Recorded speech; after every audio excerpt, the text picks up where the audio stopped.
بسم اللہ الرحمن الرحیم۔ السلام علیکم ناظرین، میں ہوں آپ کی ہوسٹ نور العین اور آپ دیکھ رہے ہیں ہمارا پروگرام سچ سرعام۔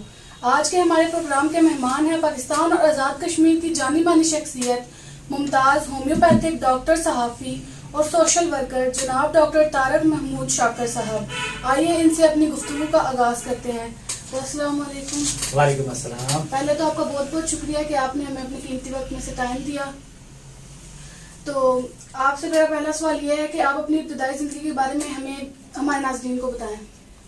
جی، میں سرعام کی ٹیم کا شکر گزار ہوں کہ جی وہ آج ہمارے پاس آئے اور کچھ پوشیدہ، کچھ رنجیدہ اور کچھ خوش آمدیدہ قسم کی گفتگو انشاءاللہ آپ کے ساتھ رہے گی۔ اور جیسے آپ نے پوچھا کہ ابتدائی زندگی کا آغاز جو ہے وہ میرا فتح پور گجرات کے پاس ایک گاؤں ہے، وہاں سے شروع ہوا۔ مڈل تک وہاں پر تعلیم حاصل کی۔ اس کے بعد ہم چلے گئے کمپریہنسو ہائی اسکول گجرات اور وہاں پہ میٹرک پاس کیا۔ میٹرک کرنے کے بعد ظاہر ہے جب بندہ میٹرک کرتا ہے اس کے بعد اگلا جو آپ کا پڑاؤ ہوتا ہے وہ آپ کا کالج، یونیورسٹی اس کی طرف ہوتا ہے۔ تو وہاں سے پھر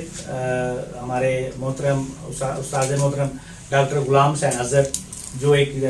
ادبی شخصیت، نامی گرامی شخصیت ہے، انہوں نے مجھے یہاں پہ بمبر میں ایڈمیشن لے کے دیا اور یہاں سے میں نے ایف اے کیا اور ایف اے کرنے کے بعد پھر لاہور چلے گئے اور لاہور ایف سی کالج وہاں پر ایڈمیشن ہو گیا۔ اور اس کے ساتھ ساتھ ہی وہاں پر اسی دوران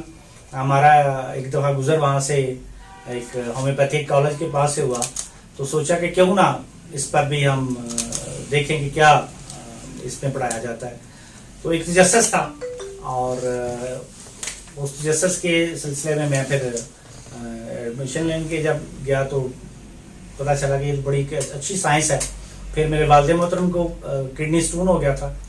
تو ان کا علاج میں نے ہومیوپیتھی سے کروایا۔ تو اس بات نے مجھے اس طرف اور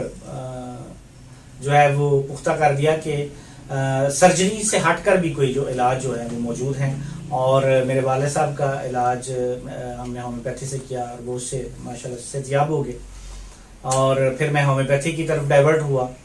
اور ہومیوپیتھی کے ساتھ ساتھ جب 92 میں ہومیوپیتھی کلیئر کیا تو اس کے بعد میں پھر وہاں وزیر آباد کالج مولانا ظفر Ali Khan homeopathic medical college میں پڑھاتا بھی رہا، اور ساتھ میں نے یہاں بمبر میں اپنے کلینک کا آغاز کیا، اور اس کے بعد سے پھر آج تک بمبر میں ہی اپنی جو ہومیوپیتھک خدمات ہیں وہ یہاں دے رہا ہوں۔ اور اس کے ساتھ ساتھ جب آپ زندگی کے نشیب و فراز سے گزرتے ہیں تو آپ نے یہ دیکھا ہوگا کہ آپ کو زندگی کا سفر کے دوران بہت سارے مسافتیں ملتی ہیں، کہیں بریکر آ جاتے ہیں کہیں، تو اسی دوران پھر میں نے یہاں محسوس کیا کہ یہاں پر صحافت کے اندر بھی کافی ساری جو ہیں وہ کمیاں ہیں۔ ابھی اتنے لوگ یا اتنے دوست احباب نہیں تھے، وہ 6 یا 7 عام لوگ تھے یہاں پر جو مجھ سے پہلے سینئر صحافی یہاں پہ کام کر رہے تھے۔ تو میں نے بھی ان کے ساتھ کام کرنا شروع کر پریس انٹرنیشنل کے نام سے، KPI کے نام سے، تو اس کو میں نے جوائن کیا اور پھر آج تک اس کے ساتھ وابستگی ہے۔ اس کے ساتھ پھر روزنامہ خبریں کے ساتھ پچھلے 5-6 سال کے ساتھ میں کام کر رہا ہوں، اور معاشرے کے اندر میں نے شاید اتنی پازیٹیو نیگیٹو ثابت تو نہ کر سکا جس کے بارے میں ہمارے عموماً صحافی مشہور ہوتے ہیں، لیکن پازیٹیو ثابت کرنے کی میں نے کوشش کی، اور میرا یہی انداز رہا کہ میں نے کبھی بھی کسی نیگیٹو خبر کو، کبھی بھی کسی غلط پہلو کے انداز میں، کسی کو بلیک میلنگ کے انداز میں لے کر نہیں چلا، بلکہ دوستوں کے اندر بھی میری یہ بات مشہور ہے کہ وہ کبھی بھی کسی کے خلاف اس طرح کی خبر نہیں لگاتے کہ جس میں وہ اگلے کی بھی بات نہ سنیں۔ اگر میرے پاس کوئی کسی کی کوئی خبر آتی ہے تو میں اس کے ساتھ اس کا پوائنٹ آف ویو بھی لیتا ہوں کہ آپ نے اس میں، آپ کا اس کے بارے میں کیا خیال ہے کہ لوگ آپ کے بارے میں یہ خبر دے رہے ہیں تو آپ بتائیں۔ تو اس طرح ایک پازیٹیو صحافت ہے جو ہمارے اندر آتی ہے اور لوگ اس کو اچھا جانتے ہیں، اور میں سمجھتا ہوں کہ آپ جیسے جو لوگ ہیں، آپ جیسے جو اس نئے لکھاری اس فیلڈ میں آ رہے ہیں، تو میں آپ سے بھی یہ گزارش کروں گا کہ اگر آپ نے صحافت کے اندر ایک نام اپنا بنانا ہے تو وہ آپ اپنا اسی طرح پہ کر سکتے ہیں کہ آپ پازیٹیو صحافت کو جو ہے نا وہ کریں، اور جہاں پہ ملک و قوم کے بچوں کی تعمیر و تربیت بھی ہو، اور ساتھ میں آپ کا جو بات ہے اور لوگوں کے مسائل جو ہیں ان کا حل بھی ساتھ چلتا رہے۔ اس کے بعد پھر بیچ میں ظاہر ہے جیسے آپ نے سوشل لائف کے حوالے سے پوچھا، تو 3-4 ہمارے جو سیٹ اپ ہیں جو سوشل ورک پہ کام کر رہے ہیں۔ جیسے میں نے ایک خدمت ویلفیئر سوسائٹی کے نام سے ایک ادارے کا نام رکھا، پھر ایک مناور ویلفیئر سوسائٹی کے نام سے ہم نے ایک ادارہ چلا رہے ہیں۔ پھر اس کے بعد ایک ہم نے جو تھا یہ روٹری کلب انٹرنیشنل، یہ ایک انٹرنیشنل کلب ہے جو اس وقت پولیو پہ اور پولیو ریڈیکیشن اور سینیٹیشن اور مدر اینڈ چائلڈ کے حوالے سے کام کر رہے ہیں، اور الحمدللہ اس پوری دنیا میں اس کے پھیلے ہوئے ہیں۔ اس کا ایک ادنا سا یہاں پہ خدمت گار میں بھی ہوں لوگوں کے مشکل مسائل کے حل کے لیے۔ اسی طرح ایک ہمارا بھی ہم نے کشمیر بلڈ بینک اور تھیلیسیمیا سینٹر کا آغاز کیا ہے۔ اللہ تعالیٰ سے دعا ہے کہ وہ بھی اس کو بھی اللہ تعالیٰ اپنے منزل مقصود کی طرف لے کے چلے۔ اسی طرح ایک چھوٹا سا ادارہ ہم نے ایجوکیشن کے حوالے سے بھی بنایا ہوا ہے، جس میں تربیت پہ ہم زیادہ فوکس کرتے ہیں کہ ڈگری محض ایک اس انسان کو تکمیل تک نہیں لے کے جاتی، بلکہ اس کی تربیت جو ہے وہ ڈگری کی تکمیل کرتی ہے۔ تو یہ ہمارا مشن ہے۔ یہ وقت کے ساتھ ساتھ یہ زندگی آگے چلتی رہے گی۔ تو آپ کی پورے دن کی کیا کیا مصروفیات ہیں؟ میرے دن کی مصروفیات الحمدللہ صبح سویرے میرے جو صبح کا آغاز ہے وہ تلاوت قرآن پاک اور اللہ تعالیٰ کے نام سے ہوتا ہے، اور میرے خیال میں یہ بات ویسے کرنی نہیں چاہیے، لیکن یہ اس لیے کہ شاید میرے دوست جاننے والے ہیں وہ بھی اس سے تھوڑی سی ترغیب پکڑیں کہ میری صبح کا آغاز کبھی بھی قرآن پاک کی تلاوت کے بغیر نہیں ہوا۔ میں 1 آیت پڑھوں 2 آیت پڑھوں، اس کو ترجمے کے ساتھ پڑھتا ہوں، اور میں سمجھتا ہوں کہ آپ کی زندگی کا مشن، آپ کی پوری زندگی جو ہے وہ اس کا ایک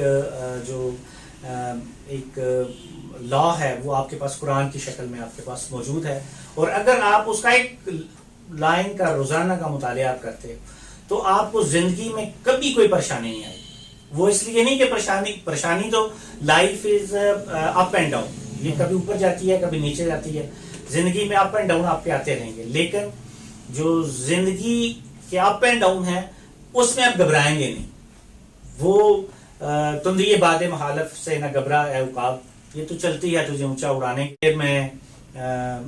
مختلف دوسرے جو میرے کام ہیں، مثلا میں صبح اسکول کا وزٹ کرتا ہوں، وہاں پہ جو اسٹاف ہے ان سے ملاقات، بچوں کے والدین سے ملاقات، بچوں کو میں گیٹ پر ویلکم کرتا ہوں اور ان کے ساتھ بات چیت کرتا ہوں کہ آنے والی پریشانیاں، بلکہ اگر کوئی پریشان بچے ہوتے ہیں، میری تمام اساتذہ اکرام سے گزارش ہے کہ وہ بچوں کو گیٹ پر ویلکم کریں، اور جب وہ صبح اس گھر سے پریشانیاں لے کے آتے ہیں، اور اکثر بچوں کی کوئی پرابلم نہیں ان کو ہوتی، لیکن وہ اسکول آنا نہیں چاہ رہے ہوتے کسی ڈر کی وجہ سے، کسی خوف کی وجہ سے، لیکن اگر اسکول کا ہیڈ جو ہے وہ گیٹ پر ان کو پازیٹیولی ان کو